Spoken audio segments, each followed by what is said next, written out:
Hello everyone, welcome back to my channel.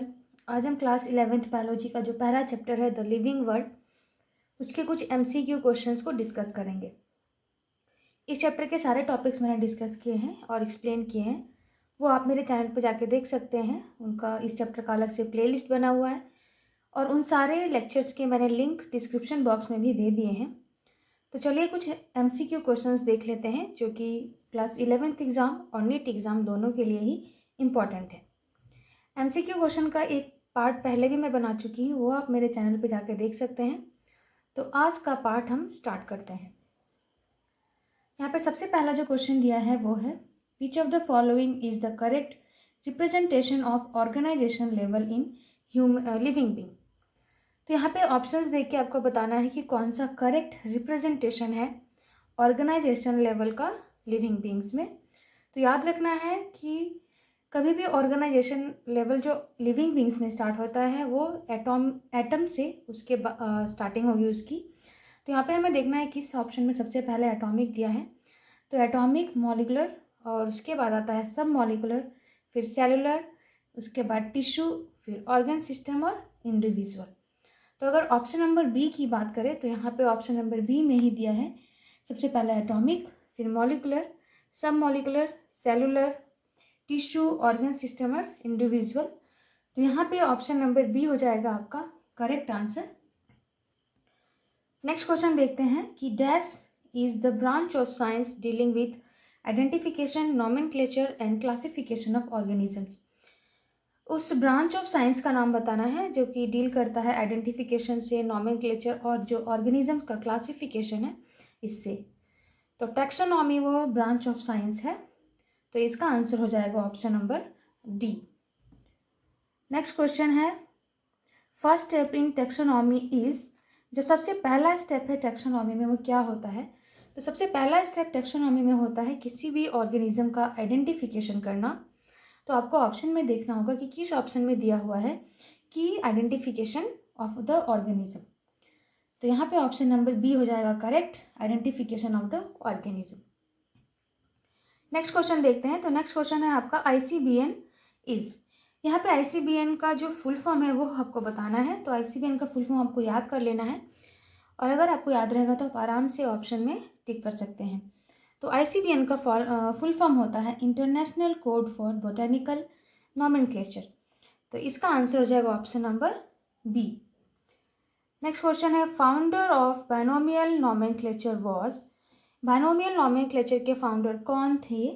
तो ये मैंने लेक्चर्स में भी सारी चीज़ें डिस्कस की हुई हैं। तो बायनोमियल नॉमेनक्लेचर के फाउंडर थे कार्लोस लिनियस। तो यहाँ पे लिनियस का नाम दिया है ऑप्शन ए में, तो यहाँ आंसर हो जाएगा आपका option number A. Next question है कि linear system of classification was based on. जो लीनियर सिस्टम ऑफ क्लासिफिकेशन है वो किस चीज़ पे बेस्ड था? तो आपको याद रखना है कि linear system of classification morphology पे बेस्ड था और यहाँ पे ऑप्शन में मॉर्फोलॉजी दिया हुआ है जो कि ए ऑप्शन है। तो करेक्ट आंसर हो जाएगा ए ऑप्शन जो कि है मॉर्फोलॉजी।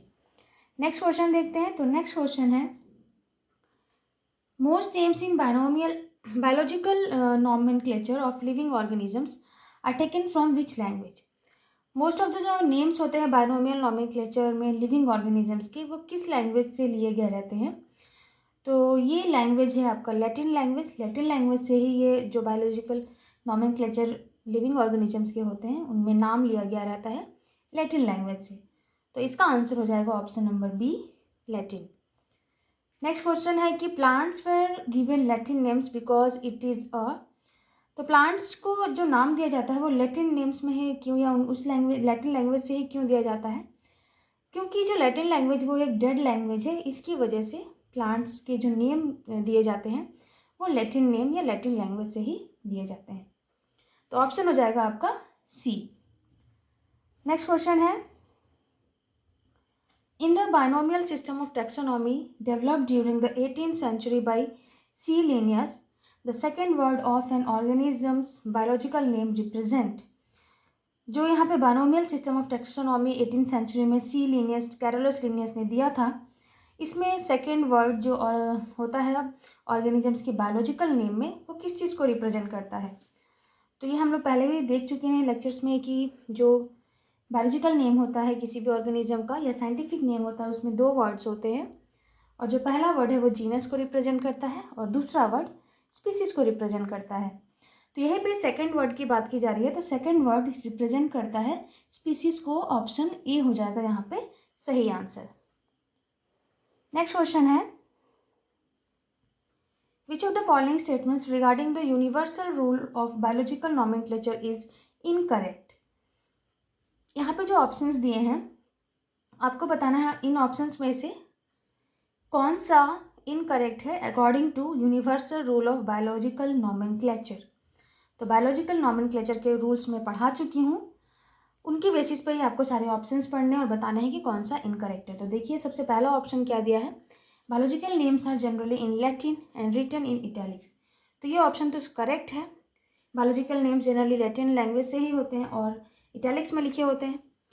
नेक्स्ट ऑप्शन है कि the first word in biological name represents the genus while the second component denotes the species। अभी भी मैंने बताया था कि बायोलॉजिकल नेम में 2 वर्ड्स होते हैं, पहला रिप्रेजेंट करता है आपको जीनस को और दूसरा वर्ड डिनोट करता है स्पीसीज को। तो ये ऑप्शन भी यहाँ पे सही है।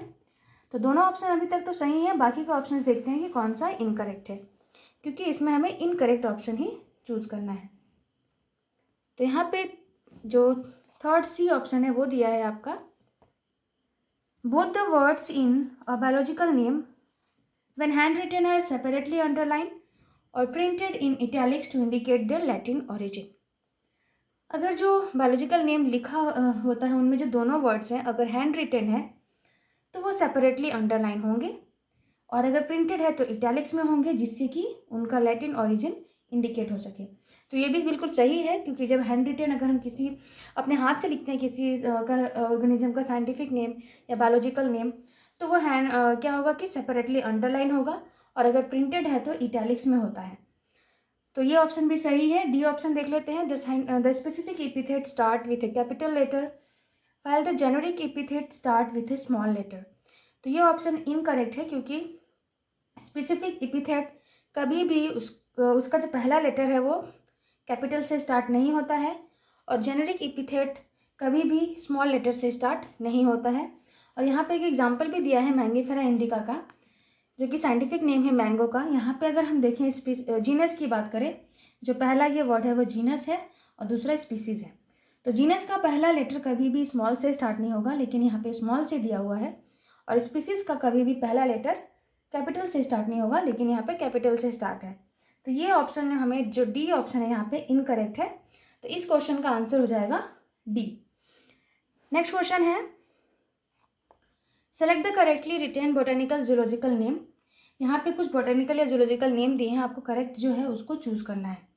तो होमोसेपियंस की बात करें तो ये होमोसेपियंस यहाँ पे इनकरेक्ट इसलिए है क्योंकि जो स्पीसीज है उसमें एस कैपिटल से, सेपियंस जो है वो कैपिटल से स्टार्ट हो रहा है, इसकी वजह से ये रॉन्ग है।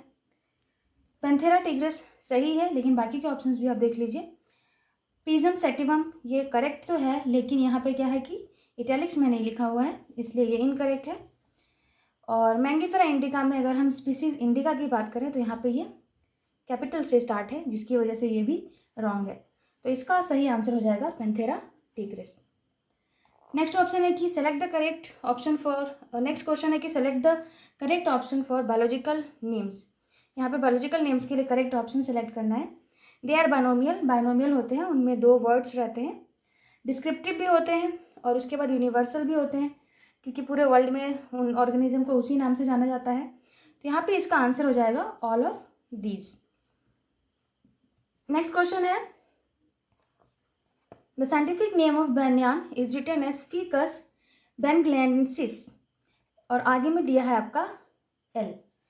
Which of the following statement is correct regarding this. तो यहाँ पे जो L लिखा हुआ है साइंटिफिक नेम के आगे, इसके रिगार्डिंग में आपको बताना है कि कौन सा स्टेटमेंट सही है।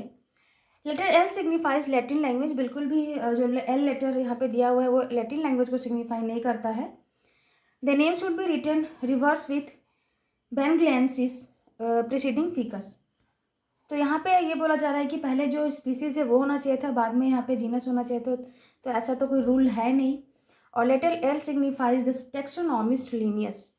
तो सी ऑप्शन बिल्कुल करेक्ट है। अगर साइंटिफिक नेम के आगे कैपिटल लेटर में L लिखा हुआ है तो वो टेक्सोनॉमिस्ट को डिनोट करता है, सिग्निफाई करता है, और लीनियस यहाँ पे एल से डिनोट हो रहा है।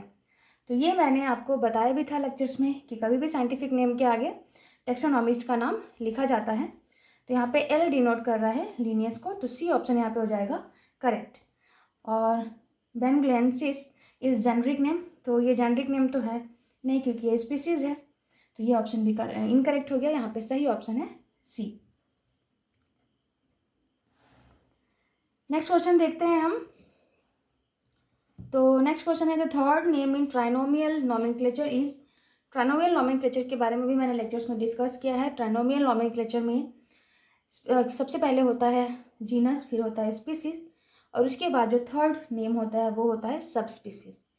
तो यहाँ पे करेक्ट आंसर हो जाएगा आपका C option, sub species. Next question है classification system have many advantages. Classification system के बहुत सारे एडवांटेजेस होते हैं। And which of the following is not a goal of biological classification.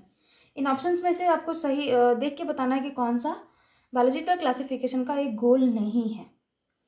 To depict convergent evolution, to clarify relationship among organisms, to help us remember organisms and their traits, to identify and name organisms. तो ये चारों option यहाँ पे दे दिए गए हैं, और चारों में से जो पहला ऑप्शन है वही है आपका आंसर, क्योंकि कन्वर्जेंट इवोल्यूशन बायोलॉजिकल क्लासिफिकेशन का गोल नहीं है।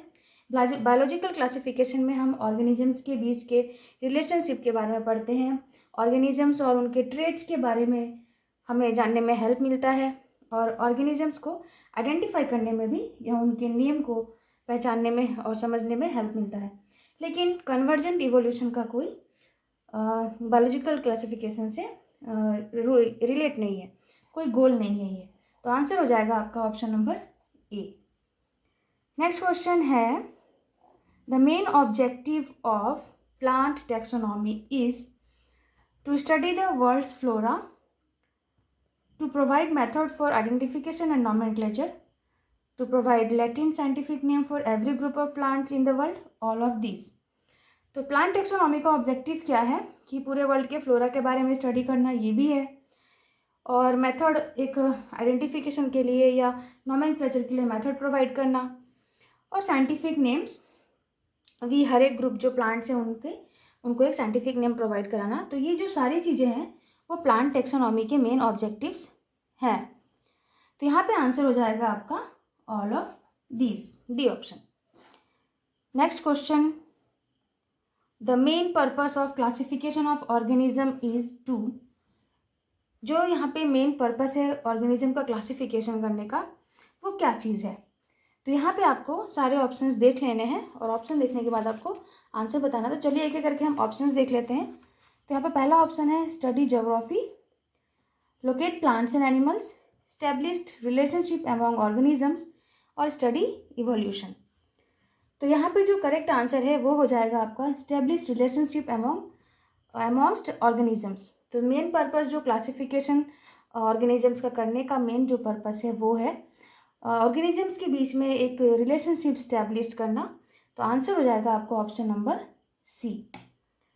अब हम देखते हैं नेक्स्ट क्वेश्चन। तो नेक्स्ट क्वेश्चन है who wrote species plantarum and provide a basis for the classification of plant. यहाँ पे स्पीसीज प्लांटेरम एक बुक का नाम है, और आपको बताना है कि ये बुक किन्होंने लिखा था, प्लांट जो स्पीसीज प्लांटेरम है इसके बारे में। तो यहाँ पे आंसर हो जाएगा कार्लोस लिनियस। कार्लोस लिनियस ने ही स्पीसीज प्लांटेरम बुक लिखा था, जिसमें कि प्लांट्स की क्लासिफिकेशन के बारे में पूरी चीज़ें पता चलती हैं। यहाँ पे लास्ट क्वेश्चन है कार्लोस लिनियस बिलोंग्स टू। अब आपको बताना है कि जो कार्लोस लिनियस थे ये किस जगह से बिलोंग करते थे। तो इसका आंसर हो जाएगा आपका स्वीडन। स्वीडन से बिलोंग करते थे कार्लोस लिनियस। तो आंसर हो जाएगा आपका ऑप्शन नंबर सी। तो यहाँ पे मैंने कुछ क्वेश्चंस डिस्कस किए एमसीक्यू, जो कि बहुत ही इंपॉर्टेंट क्वेश्चंस हैं। उम्मीद है आपको हर क्वेश्चन अच्छी तरीके से समझ में आया होगा।